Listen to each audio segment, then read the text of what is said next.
नमस्कार सांग मैंने जय जगन्नाथ मु दीपक स्वागत कर मो ब्लॉग चैनल को आउ आसती आठगड़ मो देई घर टी आसती से बर्तमान वर्ष थे हिंगुला पूजा हुए आउ ठाकुर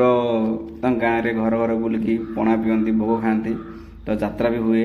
तो वर्ष हुए गोटे थर हुए आउ बर्तमान आसती देखिली भारी भल लगिला आपन देखा ठाकुर बुली गाँ गाँ बुलिकी घर घर बुलिकी आउ पणा पिउछंती मु बर्तमान देखौची ठाकुर